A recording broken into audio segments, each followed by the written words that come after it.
আমাদের অটোগুলান খালি দোকান ফাঁড়ির মধ্যে পাইছেন কি? হ্যাঁ, এগুলো পাইছেন কি? আমরা বিগত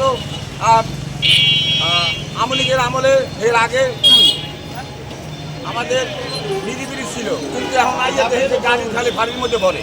কেন ধরে আইয়া ব্যবসায় ব্যাগ মানুষ আশিক রহমান টিআই আমাদের গাড়ি আমাদের আগে যেরকম ভেবে ছিল এইরকমই থাকা। পার্কিং করা দুইটা গাড়ি অটো করে নিয়ে গেছে। তারপর আমরা কি ওর সাথে আমাদের সভাপতি হিসাবে সে কথা বলছে, সে বছর তোমরা এখানে শুরু পেলে সাহায্য পারবা, কিন্তু এখানে তোমাদের লোক ডিউটি করা লাগবে, যাতে এখানে কোনো চামচাম সৃষ্টি না হয়। আমরা সেটা রাখছি, আমরা নিজের বাগান থেকে চান্দা উঠে বাধ্যমে তার বেতনের ব্যবস্থা করছি। কিন্তু আজকে আবার সেই কি আশিক আইসা এখানে বলছে এখানে কোনো স্ট্যান্ড রাখা যাবে না, এখানে আমরা কোনো গাড়ি পার্কিং করতে দিবে না।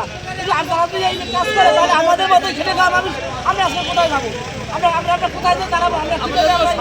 সামনেটাই সবাই লোক সবারই পরিবার আছে। আমাদের দাবি একটাই যে এইখানে বিগত দিনে স্ট্যান্ড চলছে সুন্দরভাবে, বর্তমানেও চলবে এবং ভবিষ্যতেও চলবে।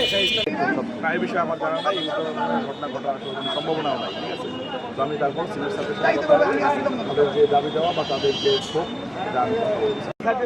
এটা হচ্ছে মানুষের ভিতরে ক্ষোভ থাকলে সেটাও তো একটা গুরুত্বপূর্ণ পয়েন্ট। ওইখানে যদি ট্রাফিকের জ্যাম হয় বা দেখা গেছে যে এখানে যদি ক্রাউড বেশি হয়, তো রোজার দিনে মানুষের চলাচলে অসুবিধা হয়, সেই ক্ষোভ থেকে আমরা এখানে যাতে বিশৃঙ্খলা না হয় সেই আমরা নিজেরা করি।